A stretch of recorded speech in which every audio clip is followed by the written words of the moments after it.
Salam Bapak Ibu dan Saudara yang dikasihi oleh Tuhan. Hanya oleh kemurahan Tuhan kita ada hingga sampai hari ini. Marilah kita senantiasa mengucapkan syukur kepada Tuhan akan kebaikan dan kasih karunia yang dianugerahkannya kepada kita.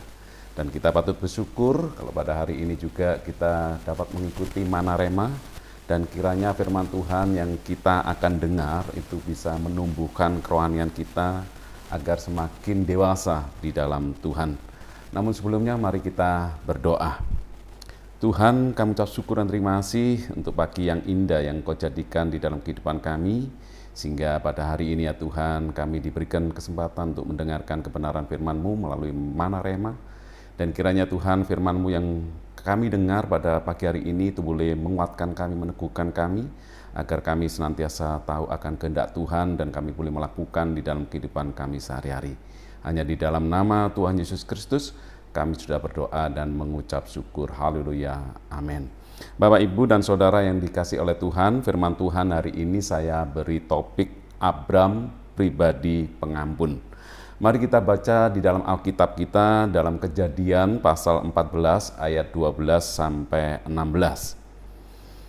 Juga Lot anak saudara Abram beserta harta bendanya dibawa musuh, lalu mereka pergi sebab Lot itu diam di Sodom. Ayat 13, kemudian datanglah seorang pelarian dan menceritakan hal ini kepada Abram, orang Ibrani itu yang tinggal dekat pohon-pohon tarbantin kepunyaan Mamre, orang Amori itu, saudara Eskol dan Aner, yakni teman-teman sekutu Abram.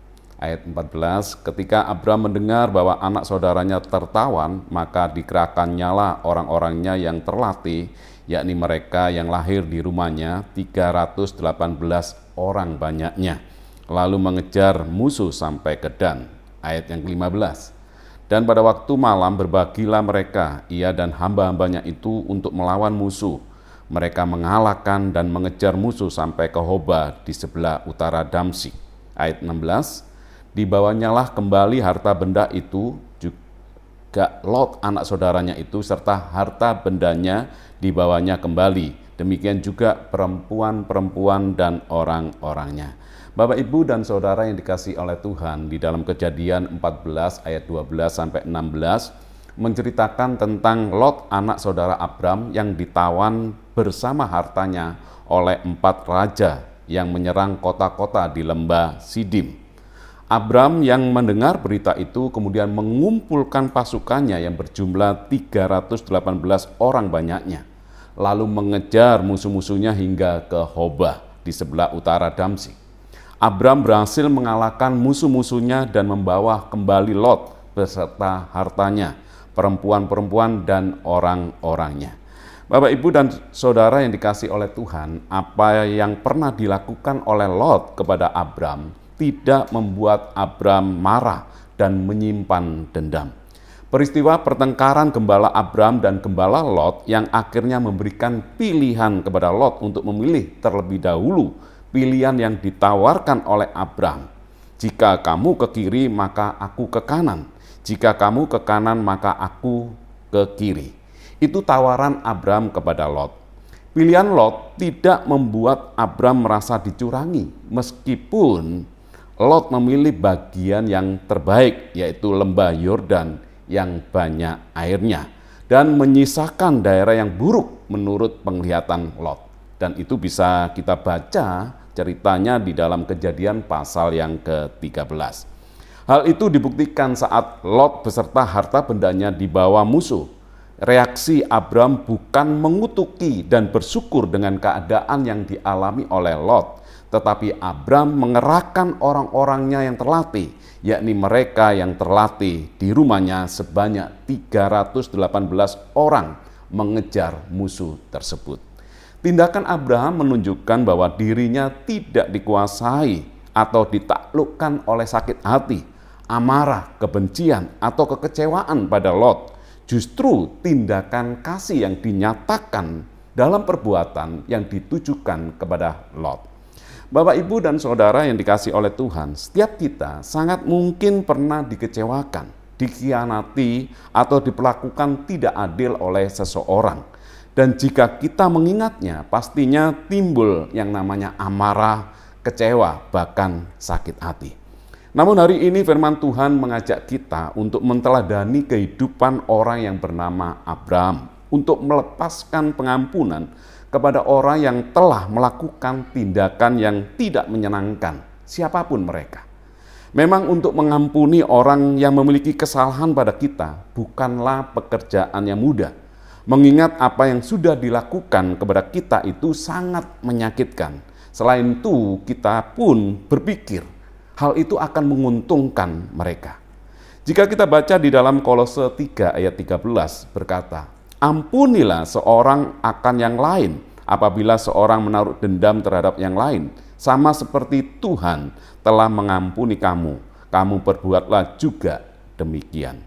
Sulit sekali untuk benar-benar mengasihi Tuhan sepenuhnya pada saat bersamaan adanya sakit hati yang tersimpan di dalam kehidupan kita. Kita benar-benar tidak dapat mengasihi Allah dengan penuh jika kita masih menyimpan amarah dan kekecewaan terhadap sesama. Bapak, Ibu, dan Saudara yang dikasihi oleh Tuhan, pengampunan yang kita berikan kepada orang yang bersalah kepada kita bukan untuk kepentingan mereka, tetapi hal itu dilakukan untuk kebaikan kita sendiri. Sebab dengan demikian hati kita bebas dari amarah, sakit hati, kebencian yang bisa menghalangi kita untuk bersekutu dengan Tuhan. Kasih Tuhan Yesus pastinya akan memberikan kemampuan dan kesanggupan setiap kita untuk bisa melepaskan pengampunan kepada siapapun yang pernah membuat diri kita kecewa. Roh Kudus akan memberikan hikmat dan pengertian pentingnya bagi kita untuk mengampuni. Sehingga kita pun dalam segala situasi yang saat ini orang lain perlakukan yang tidak menyenangkan, kita bisa melepaskan yang namanya pengampunan. Dan kiranya firman Tuhan yang kita dengar pada pagi hari ini boleh menjadi berkat bagi kita semua. Amin. Tuhan Yesus memberkati. Mari kita berdoa. Tuhan, kami ucap syukur dan terima kasih ya Tuhan. Kalau pada pagi hari ini ya Tuhan, kami boleh belajar dan bisa menteladani seorang pribadi yang bernama Abraham, seorang pengampun. Kami tahu ya Tuhan akan segala keterbatasan dan kelemahan kami. Dan kiranya Tuhan Kau berikan kasih-Mu itu yang begitu dalam untuk kami bisa dimampukan mengampuni orang-orang yang mungkin aja mengecewakan kami, yang mengkhianati kami atau memperlakukan kami tidak adil. Dan biarlah kami boleh melepaskan pengampunan itu Tuhan, sehingga kami boleh dilepaskan dan dibebaskan dari sakit hati, kebencian maupun kekecewaan. Sehingga kami benar-benar menjadi pribadi yang bebas untuk membangun relasi dengan Engkau dan dalam keintiman dengan Engkau. Terima kasih ya Tuhan, tanamkan kebenaran firman-Mu di dalam kehidupan kami, sehingga kami boleh menjadi pelaku-pelaku firman-Mu yang menyenangkan hati Tuhan. Hanya di dalam nama Tuhan Yesus Kristus, kami sudah berdoa dan mengucap syukur. Haleluya. Amin.